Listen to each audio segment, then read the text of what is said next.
تو آپ صحابہ کرام رضی اللہ عنہم کے ان سارے حالات کو دیکھیے کہ ایک طرف وہ مفلس تھے، نادار تھے، لیکن اس کے باوجود استعفاف تھا کہ کسی سے نہیں مانگتے تھے، اور دوسری طرف اللہ کے ان بندوں میں ایثار تھا، اور تیسری طرف اگر آپ دیکھیں تو ان میں فیاضی تھی۔ یہ تینوں چیزیں اللہ نے ان میں جمع کر دی۔ آدمی جب بھوک سے اور ضروریات زندگی سے مجبور ہوتا ہے تو وہ کسی نہ کسی کے سامنے دست سوال دراز کرتا ہے، لیکن صحابہ کرام رضی اللہ عنہم نے ایسے نہیں کیا۔ پھر ضروریات زندگی جب پوری نہ ہو رہی ہوں تو کوئی آدمی اس وقت قربانی دے، ایثار کرے، دوسرے کو اپنے پہ ترجیح دے، حتیٰ کہ خود مر جائے مگر دوسرے کو ترجیح دے، یہ بہت بڑی چیز ہے، اور ایسے موقع پر بہت کم لوگ ہیں جو امتحان میں پورے اترتے ہیں۔ مگر صحابہ کرام رضی اللہ عنہ کو دیکھیں کہ دوسری طرف ان میں یہ بات بھی قائم تھی کہ ایثار اور قربانی کے اعلیٰ ترین معیار کو انہوں نے بنایا۔ اور جب کوئی آدمی ضروریات زندگی ان کو بھی اپنے تئیں پورا کرنے پہ مجبور ہو اور نہ کر پائے، اس سے فیاضی کی کیا توقع کی جا سکتی ہے؟ مگر اللہ نے سخاوت کو مال کا محتاج نہیں کیا۔ ایک آدمی میں بنیادی طور پر وصف ہے کہ وہ فیاض اور سخی ہے، تو عارضی بندھن اس کی زندگی میں آ سکتے ہیں۔ مثلا اس وصف کے اظہار کے لیے اس شخص کے پاس پیسہ نہ ہو، مثلا پیسہ ہے لیکن یہ وصف اس میں ابھی تک چھپا ہوا ہے، اس کے مقابل میں کوئی آیا نہیں، اسے کوئی مانگنے والا نہیں ملا۔ مثلا یہ بھی ہو سکتا ہے کہ اس پر کوئی امتحان کا ایسا دور گزر رہا ہے کہ اس کی باقی اوصاف یا بری چیزیں ابھر رہی ہیں، مگر بہادری اور فیاضی کی صفت فی الحال دبی ہوئی ہے۔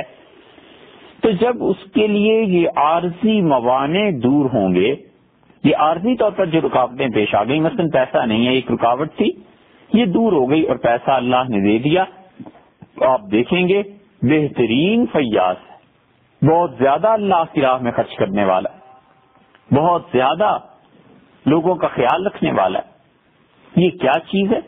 اس لیے کہ اس کی طبیعت میں ایک جوہر ہے سخاوت کا، اور سخاوت پیسے سے نہیں ہوتی، وہ تو انسان کی طبیعت پہ ہے۔ صحابہ کرام رضی اللہ عنہ میں وہ بھی آ گئی تھی، اور رسول اللہ صلی اللہ علیہ وسلم نے یہ اخلاقیات ہی تھی جس کی پہلے تربیت فرمائی ہے اور لوگوں کو ان کے صحیح مقام پر رکھا ہے۔ ان کی ایثار اور قربانی کی بات تو گزر چکی، ان کی فیاضی آپ دیکھیں تو انصار کی فیاضی نہیں تھی تو کیا چیز تھی کہ انہوں نے صحابہ کرام رضی اللہ عنہ کو اپنے گھروں میں پناہ دی، اتنی نیکی کی ہے، اتنا کچھ ان مہاجرین صحابہ کرام رضی اللہ عنہ کے لیے کیا ہے کہ انہوں نے خود آ کر رسول اللہ صلی اللہ علیہ وسلم سے عرض کیا کہ اللہ کے رسول، انصار ہمارے حق میں اتنے اچھے ثابت ہوئے ہیں، اتنی ہمارے ساتھ انہوں نے نیکی کی ہے کہ ہم ڈرتے ہیں قیامت میں یہ اجر میں ہم سے بڑھ جائیں گے اور اللہ کے ہاں ان کے مقام زیادہ ہو جائے گا۔ تو رسول اللہ صلی اللہ علیہ وسلم نے فرمایا، نہیں، بس تم ان کے لیے دعا کرتے رہو اور ان کے لیے اللہ سے مانگتے رہو، حتیٰ کہ تمہیں یہ اطمینان ہو جائے کہ تم نے اتنی دعا ان کے لیے کر دی ہے کہ ان کے احسانات کا ایک طرح سے بدلہ ہو گیا۔ یہ ان لوگوں کا حال تھا جن لوگوں نے مہاجرین کرام رضی اللہ عنہم کو پناہ دی تھی۔ یہ فیاضی تھی، یہ سخاوت تھی جو ان لوگوں کے دلوں میں، ان کی طبیعتوں میں اللہ نے رچا بسا دیا تھا۔ اسی لیے اللہ تعالی نے ان سب لوگوں کی تعریف کی، وہ جو مہاجرین تھے ان کی بھی اور جو انصار تھے ان کی بھی۔ اللہ نے کہا والذین آمنوا وہاجروا وجاہدوا فی سبیل اللہ، اور جن لوگوں نے ہجرت بھی کی، ایمان لائے اور انہوں نے ہجرت بھی کی اور جہاد بھی کیا اللہ کی راہ میں، والذین آووا، اور جن لوگوں نے انہیں رہنے کو ٹھکانہ دیا، ونصروا، اور ان کی مدد بھی کی، اولئک هم المؤمنون حقا، یہ سب کے سب لوگ پورے پورے مومن ہیں، لہم مغفرۃ ورزق کریم، اللہ نے ان کو بخش دیا اور ان کی خطاؤں سے درگزر کیا، ان کی غلطیوں کو معاف فرما دیا، اور اس کے ساتھ ساتھ اللہ نے بڑی عزت کی روزی ان کے لیے رکھی۔ آخرت میں کامیاب ترین لوگ ہیں وہ طبقہ جو مہاجرین کا ہے کہ انہوں نے ایمان، ہجرت اور جہاد کا حق ادا کیا اور انصار کا ہے جنہوں نے مہاجرین کی نصرت کا حق ادا کر دیا رضی اللہ تعالی عنہم. اللہ نے کہا ہم المؤمنون حقا، ایمان میں کامل یعنی سارے ایمان کے مراتب طے کر جانے والے. پھر دونوں چیزیں مغفرت اور رزق، ان دونوں کو نکرہ ذکر فرمایا ہے، اور اس کا مطلب یہ ہے کہ اللہ کی طرف سے یہ دونوں چیزیں کمال کے ساتھ ظہور پذیر ہوں گی، کیونکہ عربی لغت کا قاعدہ ہے کہ کبھی کبھی نکرہ کسی چیز کے کمال کے لیے استعمال ہوتا ہے. جیسے ہم اردو میں کہتے ہیں فلاں آدمی تو مرد ہے جی، تو اس میں مرد تو سارے ہی ہوتے ہیں، لیکن وہاں پہ مرد نکرہ کے معنی کر کے لیکن وہ معرفہ کے طور پر آ رہا ہے. تو اس کا مطلب یہ ہوا کہ اللہ نے ان کی تمام غلطیوں کو معاف کر دیا، اور اللہ کی مغفرت اور اللہ کی طرف سے عزت والی روزی جو انہیں دی جائے گی وہ اپنے کمال پر ہوگی. والذین آمنوا من بعد، جو لوگ بعد میں ایمان لائے، وہاجروا وجاہدوا معکم، اور جن نے ہجرت بھی کی اور تم لوگوں کے ساتھ مل کے جہاد کیا، فاولئک منکم، وہ تم میں ہی شامل ہیں، یعنی مہاجرین سابقین. اور جو بعد میں مہاجر ہوئے ہیں ان میں ممکن ہے کچھ رتبے کا فرق آ جائے، لیکن اللہ نے کہا یہ تمہیں میں سے ہیں. یہ صحابہ کرام رضی اللہ عنہم میں رسول اللہ صلی اللہ علیہ وسلم نے اوصاف کو پیدا کیا تھا، اخلاقیات کی بنیاد پر ان کی تربیت ہوئی تھی. آج جتنی جماعتیں دین کے لیے کام کر رہی ہیں اور جتنے لوگ دین کے لیے کام کر رہے ہیں، اگر ان میں سے کسی آدمی میں سخاوت کا جذبہ نہیں ہے اور وہ مال کو ایک ایک کوڑی کو بچا کر رکھتا ہے اور خدا کی راہ میں خرچ نہیں کر سکتا، آپ ایسے شخص سے کیسے توقع کر سکتے ہیں کہ وہ معاشرے میں اصلاح کا کردار ادا کرے گا اور اپنی جماعت کو کامیاب کرے گا؟ قطع نظر اس کے کہ اس جماعت سے آپ کو کیسے ہی سیاسی مذہبی اختلافات کیوں نہ ہوں، لیکن جس جماعت میں بھی بخیل انسان ہوگا اور اس نے اپنے بخل کا علاج نہیں کرایا ہوا ہوگا تو اس سے بدتر بیماری اور کون سی ہے؟ حضور اقدس صلی اللہ علیہ وسلم وَإِيَدَائِنْ أَدْوَى مِنَ الْبُخْلِ، اور لوگوں بخل سے بدتر بیماری کون سی ہے جی کسی انسان کے سینے میں؟ انصار فیاض تھے، اور انہوں نے حتیٰ کہ اپنی فصلوں میں صحابہ کرام رضی اللہ عنہ کے ساتھ بعض شرائط لگا کے مہاجرین کے ساتھ رضی اللہ عنہ شامل کر لیا. سعد ابن ربی رضی اللہ عنہ کا قصہ تو سب جانتے ہیں کہ عبد الرحمن ابن عوف رضی اللہ عنہ کو رسول اللہ صلی اللہ علیہ وسلم کا بھائی بنا دیا. تو سعد نے عبد الرحمن رضی اللہ عنہ سے کہا کہ یہ سب چیزیں میں نے آدھی آدھی کر دی، اور اب میری بیویاں دیکھ لو، ایک کو طلاق دیتا ہوں تم شادی کر لو. تو حضرت سعد رضی اللہ عنہ کی اس پیشکش پہ انہوں نے ان کا شکریہ ادا کیا اور انکار کر دیا. یہ سارے کے سارے لوگ اللہ کے دین کے لیے نکلے تھے، مگر اوصاف تربیت ہو چکی تھی. انصار نے جو کچھ فیاضی کی تھی ان مہاجرین نے قیمت دینی چاہیے. ابو داؤد میں آتا ہے کتاب الصلاۃ میں کہ انصار کو جب قیمت ادا کرنی چاہیے تو بڑے کھلے حوصلے کے ساتھ انہوں نے کہا اللہ کے رسول لا نطلب ثمنہ، اس کی جو نیکیاں ہم نے کی ہیں اس کی کوئی قیمت نہیں چاہیے، الا اللہ، مگر اللہ اس سے مانگتے ہیں اللہ اس پہ اجر دے، ہم نے دنیا میں کیا مہاجرین کرام رضی اللہ عنہ سے لینا. سعد ابن عبادہ رضی اللہ عنہ تھے، اس قدر فیاض تھے کہ ان کے محلے میں یہ آواز دی جاتی تھی روزانہ کہ جس شخص کو گوشت اور چربی کی ضرورت ہو ہمارے گھر آ جائے، اور قلعے میں چربی دے دیتے تھے، اونٹ ذبح کرتے تھے، گوشت دے دیتے تھے. سعد ابن عبادہ رضی اللہ عنہ نے رسول اللہ صلی اللہ علیہ وسلم کی مدینہ منورہ میں مہمان نوازی کی اور بالعموم کھانا تیار کر کے بھجوا دیتے تھے. اصحاب صفہ رضی اللہ عنہ کو بھجوا دیتے تھے. رسول اللہ صلی اللہ علیہ وسلم نے اصحاب صفہ کے لیے یہ مقرر کر دیا تھا کہ بالعموم صحابہ کرام رضی اللہ عنہ رات کو جاتے ہوئے ایک دو کو ساتھ لے جاتے تھے، ہر کوئی اپنے گھر سے کھانا کھلا دیتا تھا. اور سعد ابن عبادہ رضی اللہ عنہ کے متعلق آتا ہے کہ 80 آدمیوں کو گھر لے جاتے تھے اور کھانا کھلاتے تھے. یہ تقویت ملی نا. یہی اصحاب صفہ رضی اللہ عنہ بعد میں کن کن علاقوں کے گورنر ہوئے. عمار ابن یاسر رضی اللہ عنہ کو دیکھیے، کوفہ کی حکومت حضرت عمر رضی اللہ عنہ نے دی تھی. حضرت ابو ہریرہ رضی اللہ عنہ کو بحرین پہ مقرر فرما دیا تھا. یہ سب اصحاب صفہ تھے. اگر ان کی اخلاقی تربیت نہ ہوئی بھی ہوتی تو اسلامی معاشرے کیسے چلتے؟ اس لیے یہ جو الفرقان میں کہا جاتا ہے کہ معاشرے کی بنیاد عبادات پر نہیں ہوا کرتی، اخلاقیات پر ہوا کرتی ہے، وہ اسی معنی میں معاشرے میں عیسائی رہتے ہیں، یہودی رہتے ہیں، وہ لوگ جنہوں نے اسلام قبول نہیں کیا وہ رہتے ہیں، اقلیتیں ہیں. تو آپ اگر عبادات پر بنیاد رکھیں گے تو آپ کیا سب کو کہیں گے کہ نماز پڑھا کرو، روزے رکھا کرو؟ آپ کا واسطہ روز پڑتا ہے کہ کسی غیر مسلم سے چیز خریدنی پڑ جاتی ہے، دینی پڑ جاتی ہے. یہ تو آپ اپنے ملک سے باہر کے معاشرے دیکھیے نا. مسلمان، عیسائی، یہودی ہمیشہ مخلوط معاشرے میں رہے. آپ تاریخ پر غور کریں، مدینہ منورہ میں یہودی رہتے تھے نہیں رہتے تھے؟ رسول اللہ صلی اللہ علیہ وسلم کی بعض چیزیں یہودیوں کے آخری وقت تک گروی رکھی ہوئی تھی. حضرت عائشہ رضی اللہ عنہا نے کہا رسول اللہ صلی اللہ علیہ وسلم کی رات وفات ہوئی ہے، ہمارے گھر میں تیل نہیں تھا کہ ہم چراغ چلا لیتے. کسی نے کہا ام المومنین چراغ چلانے کے لیے بھی نہیں تھا، تو انہوں نے کہا تیری ماں تجھے گم کرے، ہمارے گھر میں تیل ہوتا تو ہم کھانے میں استعمال نہ کر لیتے. یہ کیا چیز ہے؟ پھر اس کے بعد خلفائے کرام رضی اللہ عنہ، خلفائے راشدین رضی اللہ عنہ کے دور میں دیکھیے مسلمان، عیسائی، یہودی سب ایک معاشرے میں رہتے تھے. بنو امیہ اور بنو عباس کی خلافتوں میں ایسے نہیں رہا.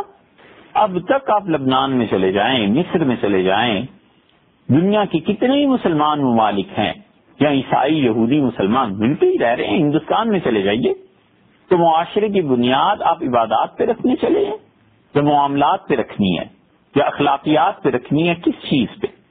ظاہر ہے کہ ایک ہندو، ایک یہودی، عیسائی، اس کے ساتھ جب آپ سودا کرتے ہیں، ایک مسلمان اس کے ساتھ کوئی سودا کرتا ہے اور مسلمان اپنے وعدے کے مطابق ادائیگی کر دیتا ہے، اور اس کے برعکس ایک ہندو، عیسائی، یہودی مسلمان کی دکاندار پر خریداری کے لیے آتا ہے اور مسلمان اسے صحیح چیز دیتا ہے، اسے اطمینان دلاتا ہے کہ جو کچھ آپ لے کے جا رہے ہیں کہ بالکل ٹھیک چیز ہے اور واقعی ٹھیک ہوتی ہے.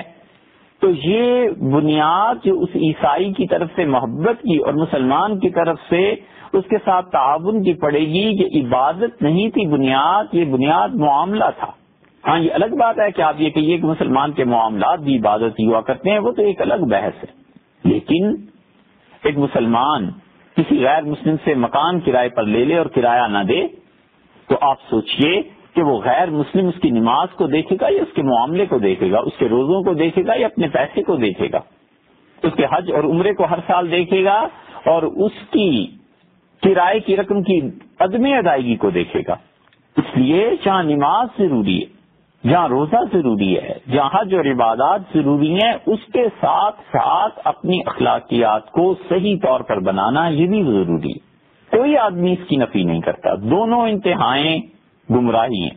ایک آدمی کہتا ہے کہ سب کچھ کرو، اسمگلنگ بھی، لوٹ مار بھی، قتل بھی، حرام کام جتنے ہیں کرو، اور ساتھ ساتھ تم نماز پڑھتے رہو اور ہر سال جا کے حج کرایا کرو اور عمرہ کر دو، تمہارے گناہ معاف ہو جائیں گے. یہ بھی گمراہ ہے. صاحب روح المعانی رحمت اللہ علیہ نے اپنے زمانے کے صوفیوں کا تذکرہ کیا ہے. مشائخ چشت میں ایک ذکر جو صوفیہ کرتے ہیں، اب بھی کرتے ہیں، مشائخ چشتیہ رحمہم اللہ، ان کے سلسلے میں ذکر جہری کیا جاتا ہے 12 تسبیح کے نام سے. اور صاحب روح المعانی رحمت اللہ علیہ کہتے ہیں کہ ہمارے زمانے میں گمراہ صوفیوں کا ایسا ہی گروہ پیدا ہو گیا ہے جو سارے حرام کام کرتے ہیں اور کہتے ہیں 12 تسبیح کر لیا کرو، اس سے تمہارا دل پاک ہو جائے گا اور باقی کاموں کو بھی کرتے رہو. اور ٹھیک اس کے اپوزٹ دوسرے عروج کو دیکھ لیجئے جو یہ سمجھتے ہیں کہ معاشرے میں سچ بولو، ایثار و قربانی کا جذبہ ہو، کبر سے نفرت ہو، ان ساری کاموں کو کرو اور اللہ کے جتنے حقوق ہیں ضائع کر دو، اور سب سے بڑا حق اللہ کا نماز کا پڑھنا یہ ضائع کر دو. یہ بھی گمراہی ہے. ان دونوں گمراہیوں کے بیچ میں اصل راہ جو اعتدال اور ہدایت کی ہے کہ انسان عبادات کو بھی پورا کرے، معاملات کو بھی پورا کرے. کیونکہ اگر اس کے دل میں دنیا کے متعلق یہ خیال آتا ہے کہ میں نے کسی مظلوم کا حق نہیں رکھنا، میرے ذمے کسی کے پیسے بنتے ہیں تو میں نے وہ پورے ادا کرنے ہیں، ایسی ہی خرید و فروخت میں میں نے گڑبڑ نہیں کرنی، لوگوں کو جو مال بیچ رہا ہوں اس مال میں کوئی بھی 2 نمبر کا مال نہیں ملانا، تو اس کے ذہن میں یہ آنا چاہیے کہ ان سب لوگوں سے زیادہ حق میرے مالک کا مجھ پہ بنتا ہے کہ مجھے وقت پر نماز پڑھنی ہے، وقت پر روزہ رکھنا ہے، اپنے وقت پہ زکوٰۃ ادا کرنی ہے. صحابہ کرام رضی اللہ عنہم میں یہ اعتدال تھا، اسی لیے ان اللہ کے بندوں کی اور ساتھ ساتھ صحبت رسول اللہ صلی اللہ علیہ وسلم کی تھی، اسی لیے ان اللہ کے بندوں کی منزل بہت اوپر ہے جنت۔ مہاجرین میں حضرت ابوبکر رضی اللہ عنہ نے ہجرت کی حضور اکرم صلی اللہ علیہ وسلم کی خدمت میں رہ کے، اور کل مال جو اس وقت تھا ان کا وہ لکھا ہے مورخین نے، اور مسند احمد بن حنبل رحمۃ اللہ علیہ میں بھی آیا ہے کہ 5-6 ہزار تھا، وہ سارا مال ساتھ لے گئے۔ تو ان کے والد ابو قحافہ رضی اللہ عنہ جو اس وقت مسلمان نہیں ہوئے تھے، انہیں جب پتا چلا کہ بیٹا گھر سے نکل گیا ہے تو انہوں نے کہا اپنی پوتیوں سے، حضرت ابوبکر رضی اللہ عنہ کی بیٹیوں سے، صاحبزادیوں سے، کہ ہم لوگوں کو مصیبت میں ڈال کے چلا گیا۔ تو ایسے اسما رضی اللہ عنہ کہتی تھی کہ چونکہ دادا نابینا تھے تو میں نے ان کی تسکین کے لیے کنکریاں جمع کر کے ایک طاق میں رکھی اور کپڑے سے ڈھانک دیا، اور میں نے کہا یہ ذرا ٹٹول لیں۔ تو انہوں نے جب ٹٹولا ان کنکریوں کو تو انہیں خیال آیا کہ اچھا یہ قیمتی پتھر ہیں، ہیرے جواہرات ہیں، تو انہیں اطمینان ہوا کہ سب کچھ چھوڑ کے گئے۔ یہ حضرت ابوبکر رضی اللہ عنہ نے پیسہ کہاں صرف کیا تھا؟ حضور اکرم صلی اللہ علیہ وسلم کی خدمت میں، اور جو ضروریات زندگی کی چیزیں تھی وہ گھر میں تھی۔ سیدنا عثمان رضی اللہ عنہ کو دیکھیں، رسول اللہ صلی اللہ علیہ وسلم نے مسجد کو وسیع کرنا چاہا، اور مسجد کے متصل جو ایک زمین کا قطعہ تھا، حضور اکرم صلی اللہ علیہ وسلم کون ہے جس کو خرید کے اللہ کے حوالے کر دے؟ تو حضرت عثمان رضی اللہ عنہ نے 20,000 روپے میں اس وقت خرید کر مسجد کے لیے وقف کر دیا۔ اسی لیے سیدنا عثمان رضی اللہ عنہ کہتے تھے کہ مجھے مت شہید کرو، اور اللہ کی قسم جس کی قتل اور خون کے تم ڈرتے ہو نا، اس کی شہادت کے بعد تم تمنا کرو گے کہ کاش عثمان 100 سال اور ہمارا خلیفہ رہتا۔ اور انہوں نے کہا میں نے 3 مرتبہ جنت خریدی ہے رسول اللہ صلی اللہ علیہ وسلم کے دست مبارک سے۔ انہوں نے کہا کہ ایسے نہیں ہے کہ تمہاری مسجد تنگ تھی اور میں نے 20,000 روپے دے کے اسے خریدا تھا زمین کو اور مسجد میں شامل کر دیا تھا مسجد نبوی میں، تو وہ باغی تھے، لیکن سچائی ان میں بھی اتنی تھی کہ انہوں نے کہا اللہم نام، اللہ کی قسم عثمان آپ سچ کہتے ہیں۔ حضرت عثمان رضی اللہ عنہ کا اور اللہ کی قسم دوسری مرتبہ میں نے جنت خریدی تھی اس وقت جب تم مسلمانوں کو پانی کی قلت تھی اور یہودیوں کا کنواں تھا، اور آدھا کنواں بیچنا تھا، اور روما کو میں نے خرید کے وقف کر دیا مسلمانوں کے لیے، اور رسول اللہ صلی اللہ علیہ وسلم نے مجھے بشارت دی تھی۔ ایسے نہیں ہے، لوگوں نے کہا اللہم نام، اللہ کی قسم عثمان آپ سچ کہتے ہیں۔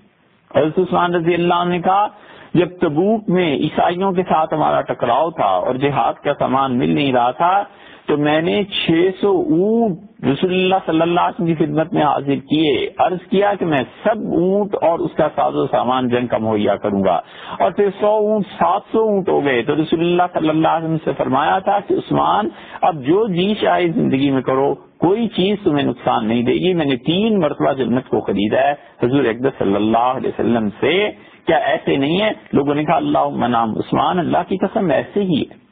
اب خود سوچئے، اگر اسلام کے ابتدائی دور میں اتنے فیاض، اتنے سخی، اتنے مال کو لٹانے والے، نچھاور کرنے والے حضور اکرم صلی اللہ علیہ وسلم کے ساتھ ہی نہ ہوتے تو یہ جماعت کیسے چلتی؟ آپ کہیں گے کہ اللہ پہ توکل اور بھروسہ، یہ باتیں الگ ہیں۔ عالم اسباب میں رہیے اور اسباب کو پورا کر کے پھر اللہ پر بھروسہ کیجئے، توکل اس کا نام ہے۔ ہمارے زمانے میں کتنی جماعتیں، کتنے ہی افراد ایسے ہیں جو کہتے ہیں کہ اسلام زندہ ہو، اسلام اٹھے، اور ان کے اپنے محلے کی مسجد میں، اس مسجد میں سامان سہولت کے مہیا نہیں ہے، ان کے گھروں کے بچے اے سی میں سوتے ہیں اور ان کی اپنی مسجد میں پنکھا بھی نہیں لگا ہوا، تو وہ بچے نماز پڑھنے کیسے آئیں گے؟ ان کو مسجد میں آپ کیا ماحول دیں گے؟ تو جب لوگ پیسہ خرچ کرنے والے نہیں ہیں تو اسلام کیسے اٹھے گا اور خدمت کیسے ہوگی؟ یہ رہا بچا کچا دین، اور اس کا علم جو اب بھی ہمارے پاس ہے اور مسلمانوں نے اس میں کام کیا ہے، یہ اللہ کے ان اچھے بندوں کا صدقہ اور ان کی خیرات کا نتیجہ ہے کہ مساجد چل رہی ہیں، مدارس چل رہے ہیں، اساتذہ کو تنخواہیں مل رہی ہیں، اور بچے مفت کھانا کھاتے ہیں اور وہ پڑھتے ہیں جیسا بھی پڑھتے ہیں اور جو کچھ بھی پڑھتے ہیں، مگر یہ سب مسلمانوں ہی کے تعاون سے تو چل رہا ہے۔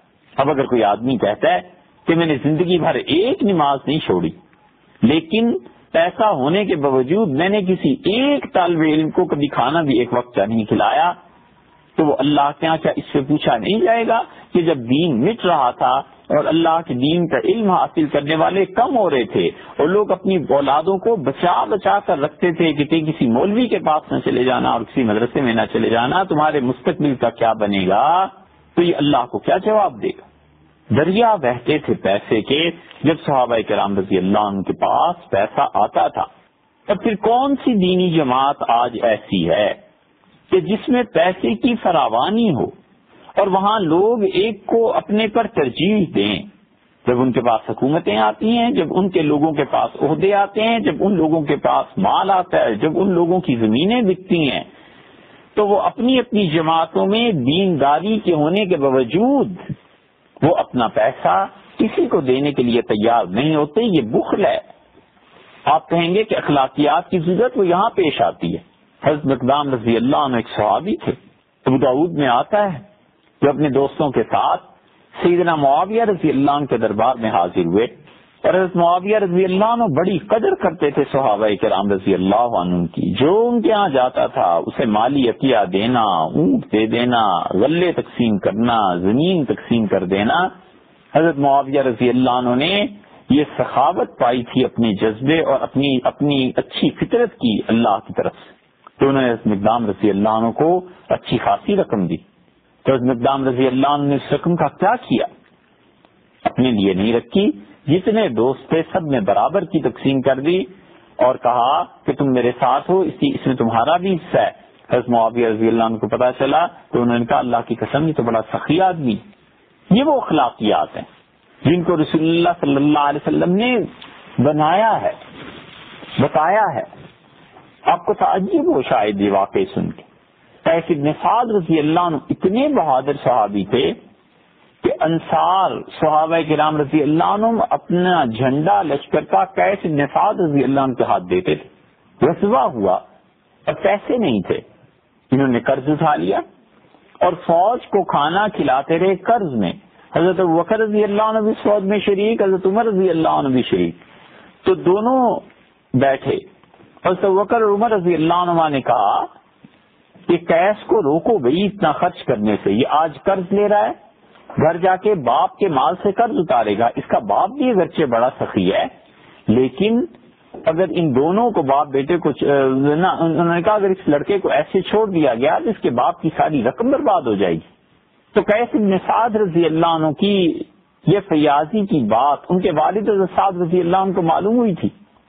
سعد کھڑے ہو گئے اپنے بیٹے کے متعلق یہ بات سن کے کہ وہ قرض پر فوج کو کھلا رہا ہے، اور وہ اس کا خیال یہ ہے کہ وہ میرے پاس آئے گا تو میرا بیٹا ہے، اس نے جو قرض اٹھایا ہے میں اپنے پاس سے پیسہ دے کے اسے برابر کر دوں گا حساب اس کا.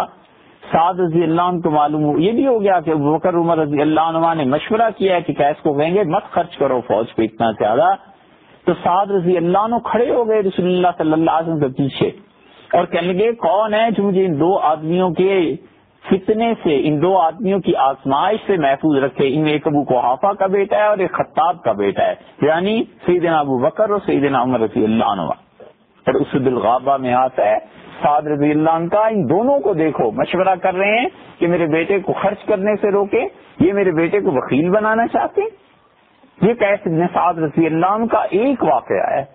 ان کے حالات آپ پڑھیں تو معلوم ہوگا کہ بہت بڑے بڑے پیالے بنوا کے رکھے ہوئے تھے لکڑی کے، اور گوشت مالیدہ کھانے بھر دیے جاتے تھے، اور باقاعدہ آواز دی جاتی تھی کہ ہلمو الی اللہ میں وسرید، آؤ لوگوں گوشت کھا لو، اور جس کو مالیدہ کھانا ہے ہمارے گھر کھا لو. اتنی فیاضی بڑھ گئی تھی کہ ان کے پاس ایک بڑھیا آئی، لوگ بیٹھے ہوئے تھے، اب وہ کہہ نہیں سکتی تھی کہ میرے ہاں فاقہ ہے، وہ کہہ نہیں سکتی تھی کہ میرے ہاں تنگ دستی ہے. تو اس نے حضرت سعد رضی اللہ عنہ سے اتنا کہا کہ میرے گھر میں چوہے نہیں آتے.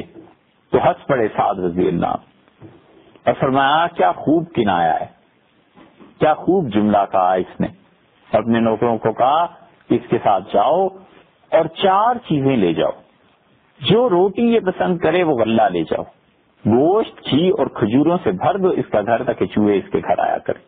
اور تو اور حاتم طائی کے بیٹے حضرت علی رضی اللہ عنہ جب اسلام قبول کیا، انہوں نے ایک شخص ان کے پاس آیا اور اس نے کہا 100 روپیہ چاہیے، دے دیں.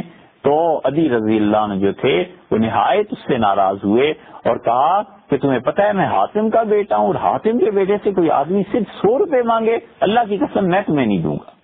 بہت غصہ آیا کہ اتنے تھوڑے پیسے مانگتے. یہ اخلاقیات ہی تو ہیں.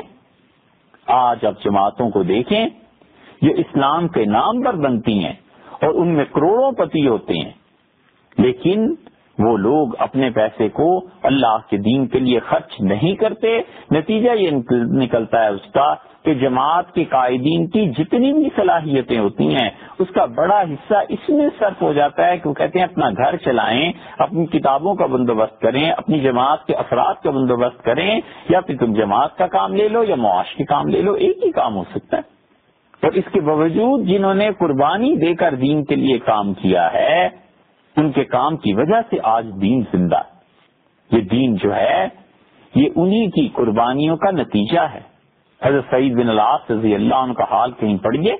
لوگ آتے تھے، سوال کرتے تھے اور ان کے پاس کچھ نہیں ہوتا تھا تو اسے ایک کاغذ پہ دستخط کر کے دے دیتے تھے. کہتے تھے جب میرے پاس آ جانا، جب تم سنو میرے پاس مال آیا ہے، اور یہ کاغذ دکھانا، پھر اس وقت بات کریں گے.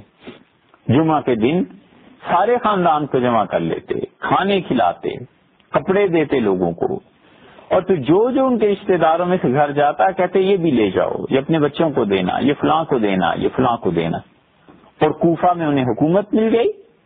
ہر جمعرات کو جس مسجد میں نماز پڑھتے تھے غلام کے ہاتھ اشرفیوں کی تھیلیاں بھر بھر کے بھیج دیتے تھے اور کہتے تھے کہ دیکھو اس مسجد میں جو بھی نمازی آئے میری طرف سے ایک تھیلی اس کے ہاتھ میں پکڑا دینا، یہ تحفہ ہے اس کے لیے. اور جمعرات کے دن مسجد بھر جاتی تھی لوگوں کی اور انہیں پتا ہوتا تھا کہ سعید رضی اللہ عنہ آج اتنا کچھ بھیجیں گے. جب وفات کا وقت آیا تو 80,000 اشرفیوں کے مقروض تھے. بیٹے نے پوچھا کہ والد کی اتنا قرضہ کیسے ہو گیا؟ تو انہوں نے کہا میرے بیٹے کوئی چیز اپنے لیے نہیں لی. کئی شریف لوگ آئے، ان کا نام نہیں بتانا چاہتا، اور تنہائی میں اپنی حاجت اور اپنی ضرورت ذکر کی، انہیں دیا. اور کبھی مجھے خیال آیا کہ یہ اتنا شریف اور حیادار ہے کہ مجھ سے سوال بھی نہیں کر سکتا، تو اس کے بولنے سے پہلے میں نے اس کی ضرورت کا بندوبست کر دیا تھا. یہ سارا پیسہ اسی میں لگ گیا. آج ہمارے دور میں عبادات میں لوگ جو بھی آگے چلے گئے ہیں، جب اخلاقیات ان کی نہیں بنی ہوئی تو اپنی اپنی جماعتوں کو دین کے نمائندہ ہونے کی حیثیت سے بدنامی کروا رہے ہیں. کوئی نیک نامی نہیں آ رہی. ان پہ عبادات کا غلبہ ہے، لیکن انہیں کوئی یہ بتانے والا کیا نہیں رہا کہ تم نماز جماعت جتنا اس چیز پہ زور دیتے ہو، اس کے ساتھ ساتھ یہ ضروری ہے کہ تم اپنی زبانوں کو بھی شر سے بند رکھو. مت مبالغے سے کام لو، مت جھوٹ سے کام لو. ان دینی جماعتوں کے قائدین کا حال ہے، عام عوام تو چھوڑ ہی دیجیے، قائدین کا بھی یہ حال ہے کہ اگر 100 آدمی آ جائیں گے بات سننے کے لیے تو باہر جا کر 1000 بیان کریں گے، اور 1000 کا مجمع ہو جائے گا تو 10,000 بیان کریں گے، 10,000 کا ہو جائے گا تو 2 لاکھ تک پہنچا دیں گے.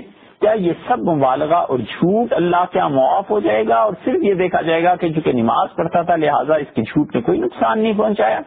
اس سے اس کی اپنی عادت بگڑے گی.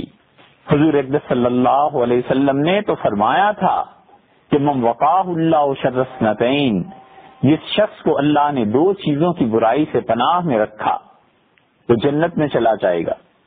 ایک وہ جو اس کے جبڑوں کے درمیان ہے یعنی زبان، اس کے شر سے، اس کی برائی سے، اور ایک وہ جو اس کی 2 رانوں کے درمیان ہے یعنی اس نے نہ کوئی بدکاری کی اور نہ اپنی زبان کو غلط استعمال کیا. تو یہ مبالغے کر کر کے بتانا لوگوں کو کیا یہ جھوٹ اور یہ چیزیں نہیں ہیں، اور کیا یہ بات نہیں بتاتی کہ ان لوگوں کی اخلاقی تربیت نہیں ہوئی؟ اور اس سے بھی بدتر چیز، چلیے اپنی جماعت کو تو 1000 کے 10,000 بتا دیے، لاکھ کے 10 لاکھ بتا دیے، اپنے علاوہ دوسرے لوگوں کی غیبتیں کرنا.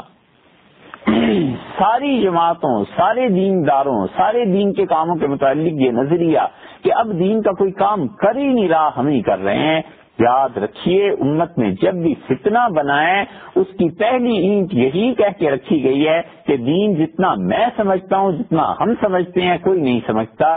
یہ پہلی اینٹ تھی اور ہوتے ہوتے 20 سال بعد 50 سال بعد ایک نیا فرقہ بن گیا اور امت ٹکڑے ٹکڑے ہو گئی.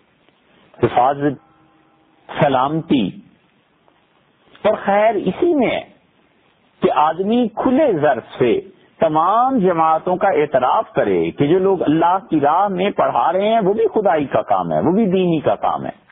جو فتویٰ دیتے ہیں اور محنت کرتے ہیں وہ بھی اللہ ہی کا کام کر رہے ہیں، خدا کی دین کا ہی کام کر رہے ہیں.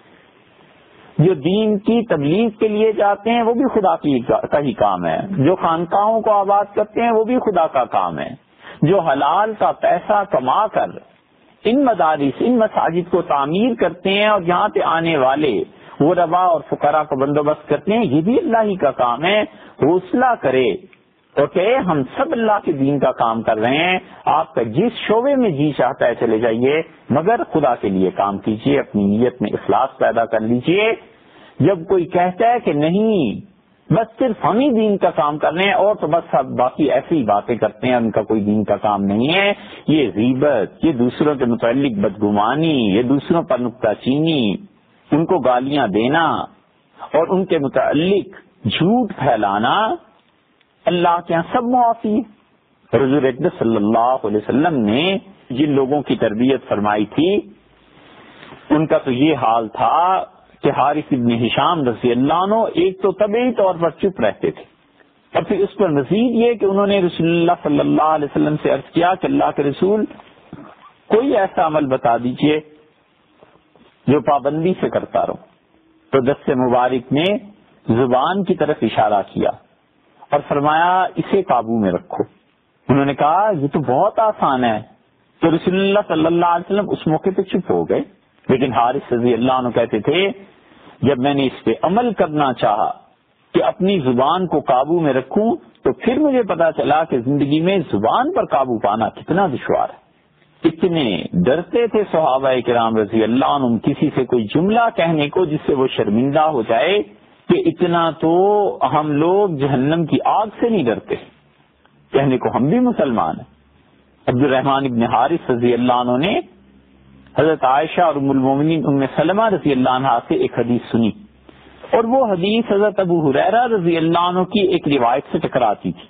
اور مروان نے چاہا کہ عبد الرحمن ابن حارث رضی اللہ عنہ کو تنگ کرے تو جا کر حضرت ابو ہریرہ رضی اللہ عنہ سے یہ حدیث سنا کر ان سے پوچھیں کہ آپ یہ کہتے ہیں، اور وہ دونوں امہات المومنین رضی اللہ عنہن یہ کہتی ہیں. تو عبد الرحمن رضی اللہ عنہ نے کہا میں کبھی بھی ابو ہریرہ رضی اللہ عنہ سے جا کر ایسی بات نہیں کر سکتا، ایسے نہ ہو کہ اپنے دل میں شرمندگی خفت محسوس کرے. اور اتفاق ایسا کہ ایک دن حضرت ابو ہریرہ رضی اللہ عنہ نے مل گئے تو انہوں نے نرمی سے کہا کہ حضرت مروان نے اللہ کی قسم دی ہے کہ آپ سے ایک بات پوچھوں، اور اللہ کا نام نہ ہوتا تو میں کبھی بھی بات نہ کرتا. انہوں نے فرمایا کیا بات ہے؟ انہوں نے کہا حضرت آپ یہ روایت بیان کرتے ہیں اور ام المومنین عائشہ اور ام سلمہ رضی اللہ عنہم یہ بیان کرتی ہیں، آپ مجھے فرما دیجئے. تو حضرت ابو ہریرہ رضی اللہ عنہ سمجھا دیا کہ اصل معاملہ یہ ہے، یہ کس وجہ سے بات نہیں کر سکے؟ اس وجہ سے کہ کہیں زبان کا غلط استعمال نہ ہو جائے. جابر بن سلیم رضی اللہ عنہ آئے تھے اور رسول اللہ صلی اللہ علیہ وسلم نے سے عرض کیا کہ مجھے کوئی نصیحت کر دیں. ارشاد ہوا کہ کسی کو برا نہ کہنا. جابر رضی اللہ عنہ خود اپنے متعلق کہتے تھے، جابر بن عبداللہ انصاری رضی اللہ عنہ وہ اور ہیں، یہ جابر بن سلیم رضی اللہ عنہ ہیں. وہ کہتے ہیں اس کے بعد اللہ کی قسم انسان تو انسان، میں نے کسی اونٹ اور بکری تک کو برا نہیں کہا. آج ہم میں جتنے بھی عبادت کے غلبے ہوں، کیا کوئی آدمی ایسا ہے جو یہ قسم کھا کے کہہ سکے کہ جب سے اس نے اپنی زندگی کی اصلاح کی ہے اس نے لوگوں کو گالیاں نہیں دی؟ نماز پڑھتے ہیں اور دو نمازوں کے درمیان جو اپنے نوکروں کو گالیاں دے رہے ہوتے ہیں وہ بھی سن لیجیے. حج کرتے آتے ہیں، عمرہ کرتے آتے ہیں، اور واپسی پر جو غیبتیں ہو رہی ہوتی ہیں پورے خاندان کی وہ بھی سن لیا کیجیے. یہ کیا چیزیں ہیں؟ اس کا مطلب صاف ظاہر ہے کہ عبادات کی بنیاد پر معاشرے میں اصلاح نہیں ہوا کرتی. اصلاح تو ہوتی ہے اپنی تربیت کرنے یا کرانے سے, اور جب تربیت ہوتی ہے اور انسان کی اخلاقیات بنی ہوئی ہوتی ہیں تو پھر وہ عبادت بھی کرتا ہے, اس کے ساتھ ساتھ انسانی معاشرہ اخلاقیات سے بنتا ہے. وہ جب بھی اپنے مسلمان بھائی کے ساتھ کوئی ڈیل کرے گا, سچی بات کرے گا, صاف رہے گا, تو مسلمان سے خوش رہتا ہے. اس طرح معاشرے میں ایک دوسرے سے امن اور اطمینان رہتا ہے. اسی معنی میں رسول اللہ صلی اللہ علیہ وسلم نے فرمایا تھا کہ حقیقی مومن اور مسلمان تو وہ ہے من سلم المسلمون من لسانہ ویدہ, جس انسان کے ہاتھ سے اور اس کی زبان سے مسلمان دوسرے محفوظ رہیں.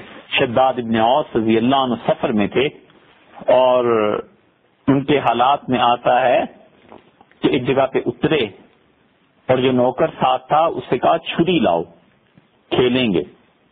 چھری کے ذریعے کھیل کھیلتے تھے, تو کیونکہ یہ فعل عجیب سا تھا تو لوگوں نے پوچھا شداد رضی اللہ عنہ سے کہ کیوں کیا ہے, تو چپ ہو گئے.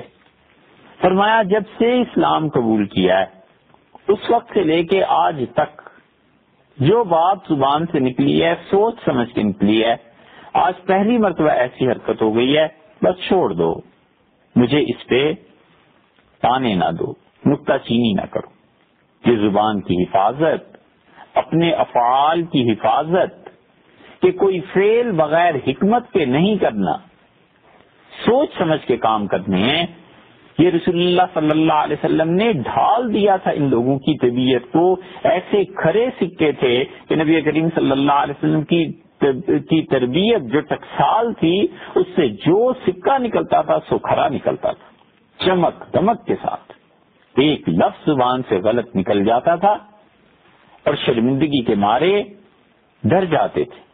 حضرت ابوبکر رضی اللہ عنہ نے حضرت ربیہ رضی اللہ عنہ کو ایک سخت جملہ کہہ دیا اور پھر تھوڑی دیر کے بعد فرمایا کہ ربیہ تم بھی ایسے ہی کہہ لو تاکہ بدلہ پورا ہو جائے. انہوں نے کہا حضرت ایسے نہیں ہو سکتا, آپ پہ تو رسول اللہ صلی اللہ علیہ وسلم کو بڑا اعتبار ہے, آپ تو ان کے ساتھ ہجرت کرنے والے ہیں, اور ایسے اور ایسے, اور ان کے مناقب گنوائے. حضرت ابوبکر رضی اللہ عنہ نے کہا یہ میری خواہش ہے کہ تم بھی مجھے ایسے ہی سخت جملہ کہو تاکہ بدلہ ہو جائے, ورنہ میں رسول اللہ صلی اللہ علیہ وسلم کی خدمت میں جا کر تمہاری شکایت کروں گا. ربیہ رضی اللہ عنہ نے انکار کر دیا. معاملہ رسول اللہ صلی اللہ علیہ وسلم تک حضرت ابوبکر رضی اللہ عنہ پہنچا دیا. یہ کیا چیز تھی؟ یہ آخرت کا ڈر تھا کہ ربیہ کو جو میں نے سخت جملہ کہہ دیا ہے تو اللہ کے ہاں پہنچ کر ربیہ کے حق میں فیصلہ ہو گیا تو وہ کیا کرے گا, کیونکہ ابوبکر رضی اللہ عنہ ساری منقبت, عزت, احترام, اسلام کی خدمات, رسول اللہ صلی اللہ علیہ وسلم کے ساتھ رفاقت, تعلق, ان سب چیزوں کے باوجود اللہ کے ہاں عدل کے پلڑے میں تو برابر کے تھے, سوائے اس کے کہ اللہ کی رحمت ان پہ زیادہ ہو گئی. تو انہوں نے شکایت کی, حضور صلی اللہ علیہ وسلم سے کیا کہ ربیہ کو کہیے یہ بھی مجھے کوئی جملہ کہہ لے. تو حضرت ربیہ رضی اللہ عنہ کا اللہ کے رسول میں انہیں کیسے کہہ سکتا ہوں. تو رسول اللہ صلی اللہ علیہ وسلم فرمایا تم نے ربیہ بہت اچھا کیا, اس کو کچھ نہیں کہا. یہ ہے وہ تعلیم جو رسول اللہ صلی اللہ علیہ وسلم نے دی اور بتایا کہ جب کسی کے سخت جملے کے مقابلے میں تم چپ رہو گے اور کچھ نہیں اپنا بدلہ لو گے تو بہت اچھا کرو گے. اور پھر فرمایا ربیہ ایک کام البتہ اور کرو کہ ابوبکر رضی اللہ نے جو کچھ کہا ہے اللہ سے معافی مانگو ان کے لیے کہ خدا انہیں معاف کرے. انہوں نے کہا اللہ ابوبکر رضی اللہ عنہ کو معاف کرے. تو ابوبکر رضی اللہ عنہ رو پڑے اور اٹھ گئے. جب اپنی زبان کی ایسے حفاظت کرنے والے ہوں اور اللہ کے ہاں اتنا خوف ہو تو پھر اسلامی جماعتیں 2-2, 3-3, 4-4 دھڑے نہیں ہوتے, پھر ٹکڑے نہیں ہوتے اور پھر ایک دوسرے کو مارتے نہیں. برداشت کرنے والے, کھلے ظرف کے, حوصلے والے ہوتے ہیں. حدیث میں اس سے بھی زیادہ چیزیں آئی ہیں کہ رسول اللہ صلی اللہ علیہ وسلم نے لوگوں کی تربیت کی اخلاقیات کی بنیاد پہ ایک آدمی سے گناہ ہو جاتا ہے اور پوری مسجد میں ایک دوسرے کو بتا رہا ہوتا ہے کہ فلاں نے یہ گناہ کیا ہے. اجی فلاں کی کیا بات کرتے ہو, تمہیں پتہ ہے وہ تو ہے ہی ایسا.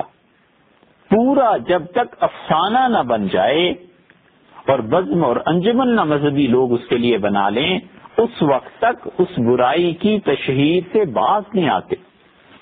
اور صحابہ رضی اللہ عنہ کے یہ حال نہیں تھا.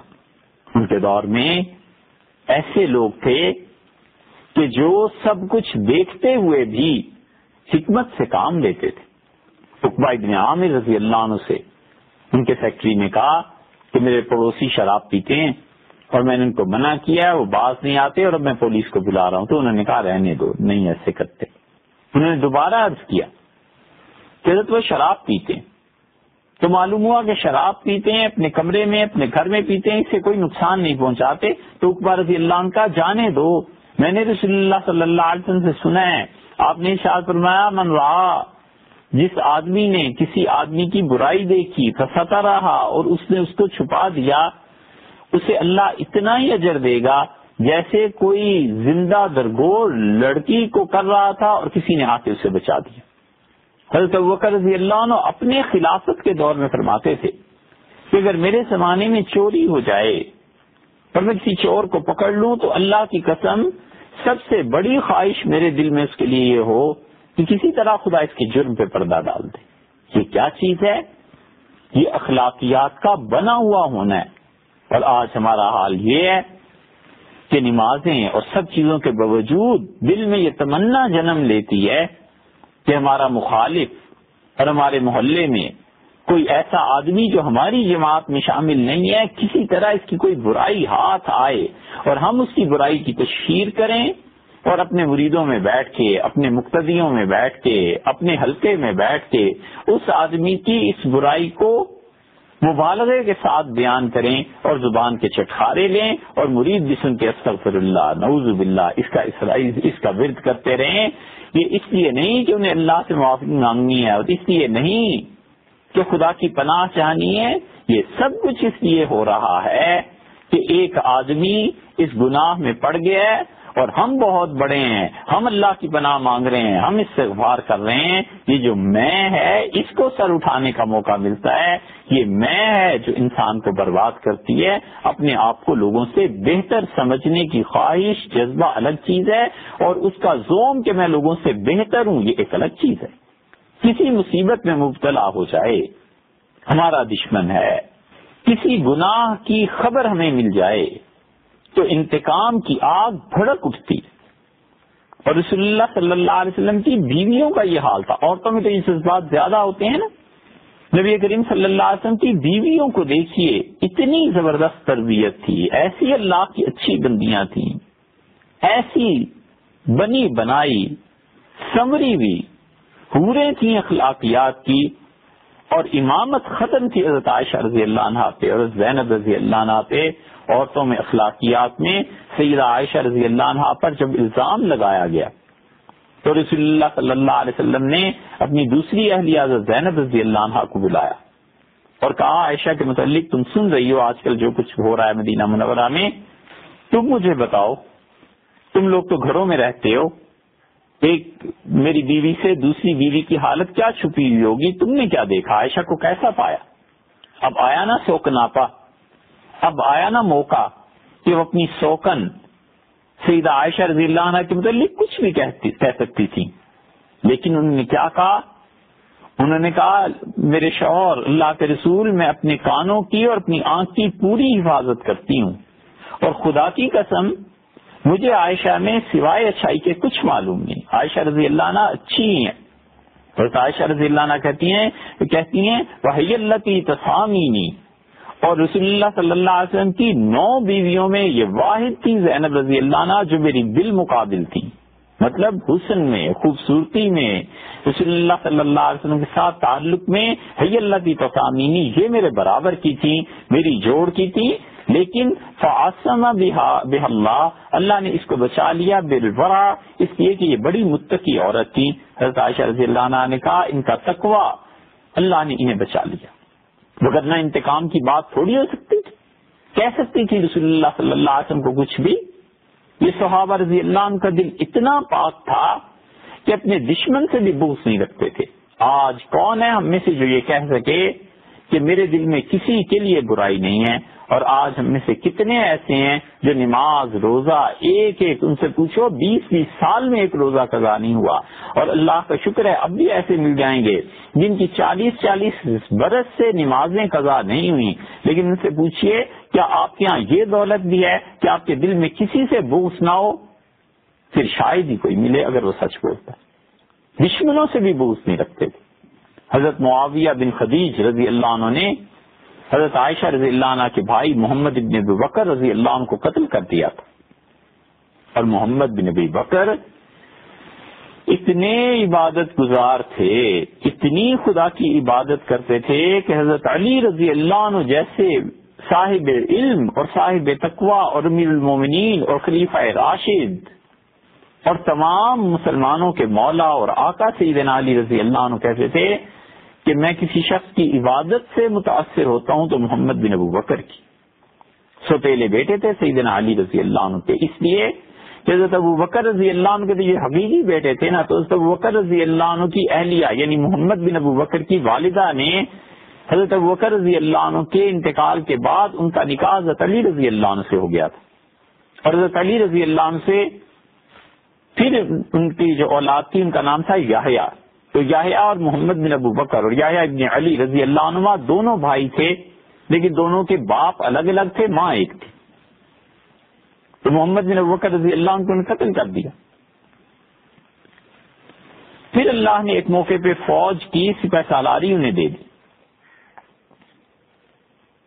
تو عائشہ رضی اللہ عنہ نے ایک آدمی سے پوچھا کہ جو تم اس فوج میں گئے تھے تو معاویہ ابن خدیج کا سلوک تمہارے ساتھ کیسا رہا؟ انہوں نے کہا ام المومنین ان میں کوئی عیب نہیں، سب لوگ ان کی تعریف کرتے رہے اور اتنے اچھے ہمارے لیڈر ہمارے آقا تھے کہ ساری فوج میں کسی کا اونٹ مر گیا تو دوسرا اونٹ اسے دے دیا، کوئی گھوڑا مر گیا تو دوسرا گھوڑا دے دیا، پھر کوئی بھاگ گیا کسی کا غلام تو دوسرا غلام دے دیتے تھے.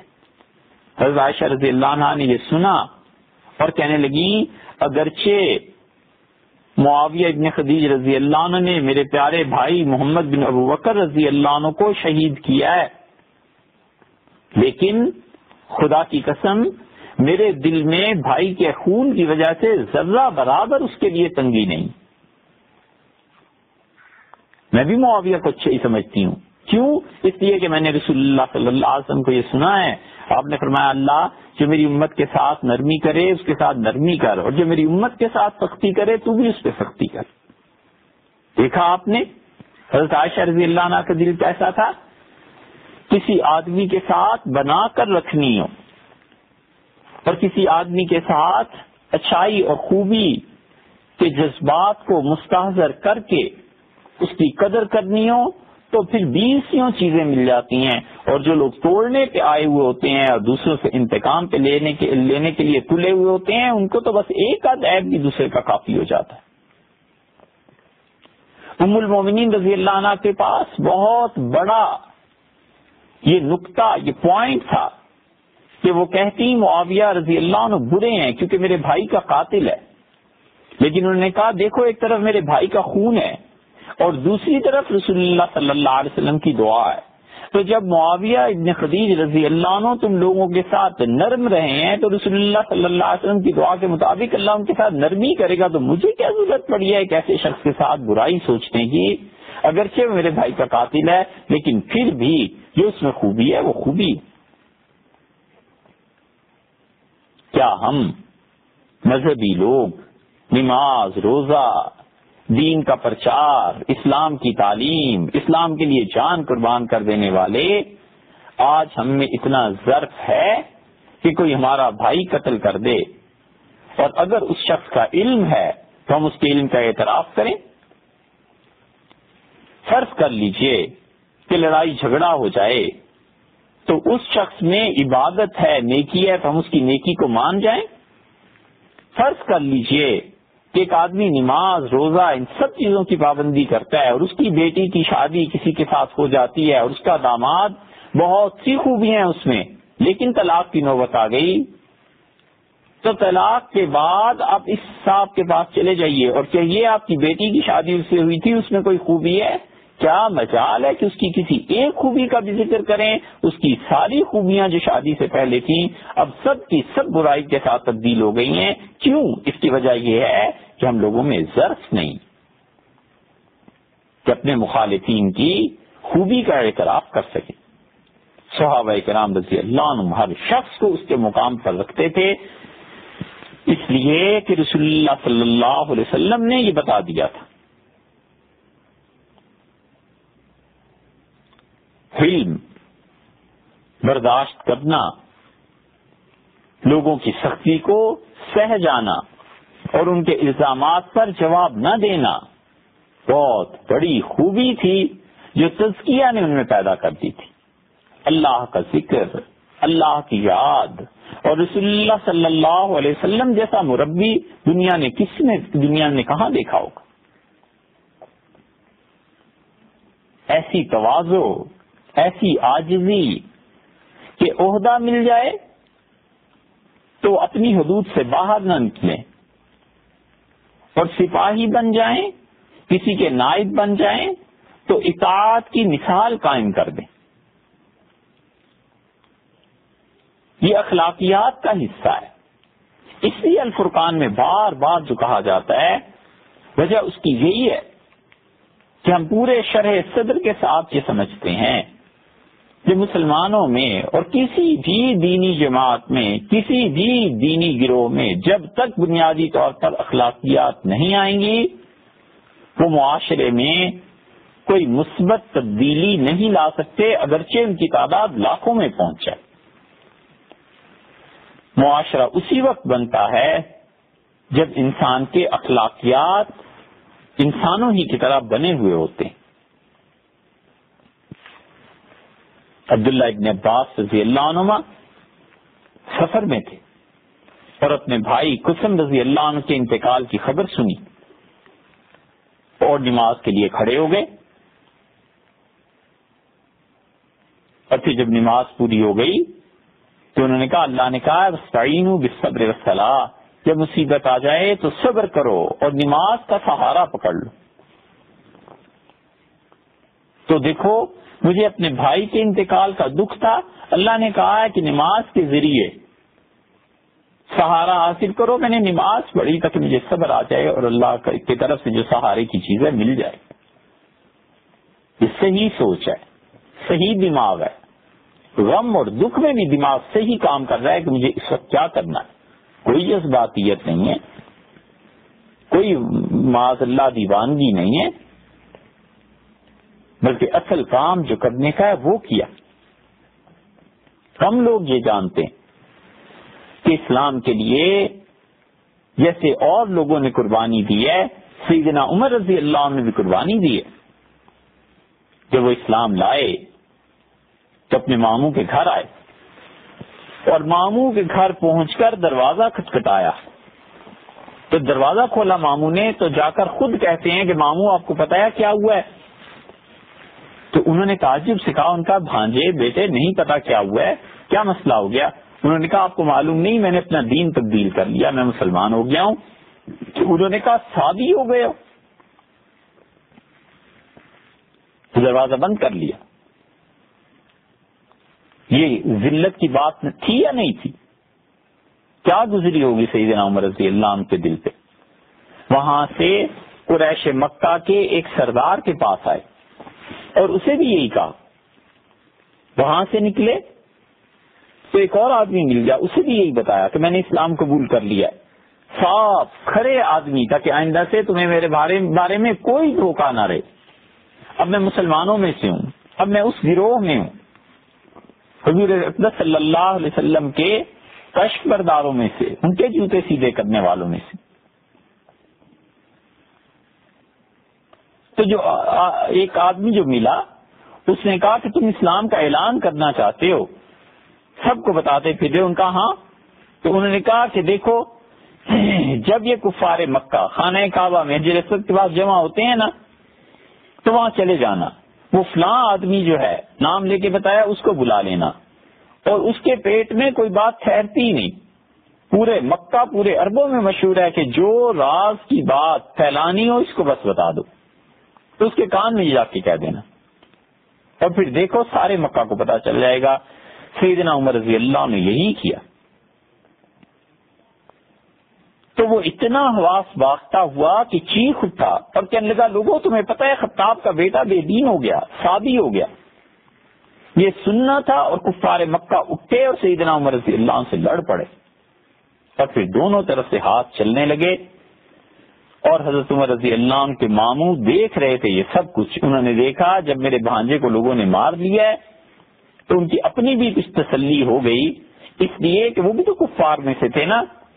تو انہوں نے اپنا ہاتھ اٹھایا. آپ اندازہ کیجئے حضرت عمر رضی اللہ عنہ کا یہ خاندان، یہ قبیلہ کتنی عزت والا تھا اور کتنا اختیار تھا ان کا کہ انہوں نے اپنا ہاتھ اٹھایا اور اپنے ہاتھ میں جو آستین، جو کپڑا لٹک رہا تھا، بازو جو تھا آستین سے، انہوں نے ہلا دی. تو اس کا مطلب یہ تھا کہ میرے بھانجے کو چھوڑ دو، میں نے اسے پناہ دے دی، اور کفار رک گئے. سیدنا عمر رضی اللہ عنہ بھی اللہ کی راہ میں ایسی تکالیف اٹھائی ہیں اور سیدنا عمر رضی اللہ عنہ کو بھی اللہ کی راہ میں مار پڑی ہے. یقیناً وہ اس آیت میں ہے جس میں اللہ نے کہا ہے فاستجاب لهم ربهم، ان کی دعا کو ان کے پروردگار نے قبول کر لیا. تو دعا کیا مانگتے ہیں؟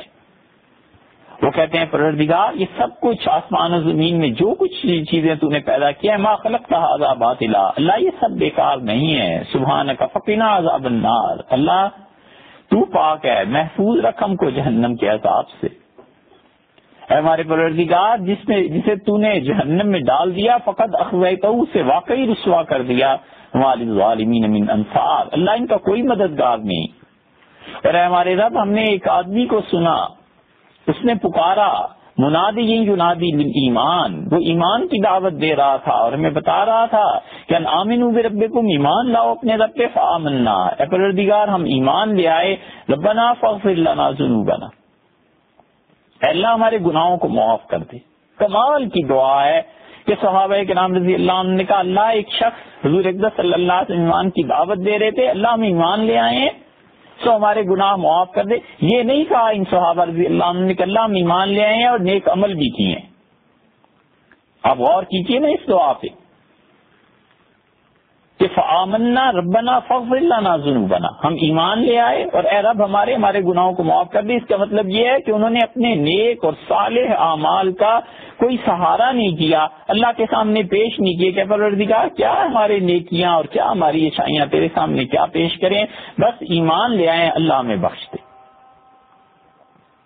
اللہ تعالیٰ نے سنا یہ ہم سے دعا مانگتے ہیں، اور انہوں نے دعا مانگی اور انہوں نے کہا اللہ ہمیں وہ دے جس کا تو نے اپنے رسولوں سے وعدہ کیا علیہ الصلوۃ والسلام، اور قیامت کے دن میں ہمیں رسوا نہ کرنا. اللہ بلا شبہ آپ جب وعدہ کر لیں تو پھر اس کے خلاف نہیں کرتے.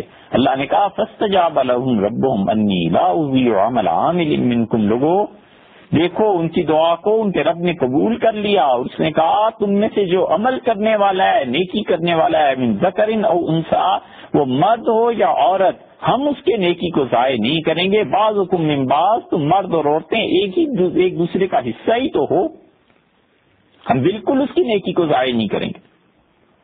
الذین ہاجروا، جنہوں نے ہجرت کی، مہاجرین صحابہ رضی اللہ عنہ، وَأُخْرِجُوا مِن دِيَارِهِمْ، وہ اپنے گھروں سے اپنے شہروں سے نکالے گئے، وَأُوذُوا فِي سَبِيلِي، اور انہیں میری راہ میں ستایا گیا، تکلیفیں دی گئیں میری راہ میں.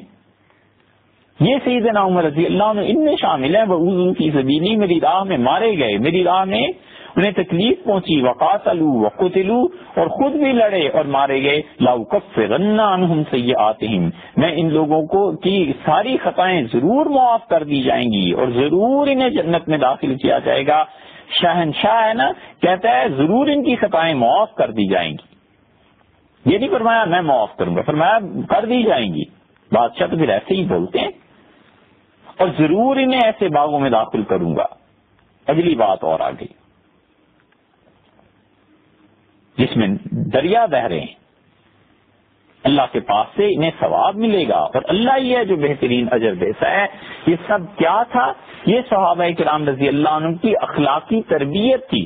اور اس وقت حالت کیا تھی؟ اس وقت حالت وہی تھی کہ جو حدیث میں آیا ہے کہ من صلی البردین دخل الجنہ، رسول اللہ صلی اللہ علیہ وسلم جو دو ٹھنڈے وقتوں کی نمازیں پڑھ لیں جنت میں جائیں گے، یعنی فجر اور عصر. یہ کیوں ہے؟ اس لیے کہ اس وقت نمازیں دو ہی فرض تھی، 5 نمازیں تو بعد میں فرض ہوئی ہیں نا.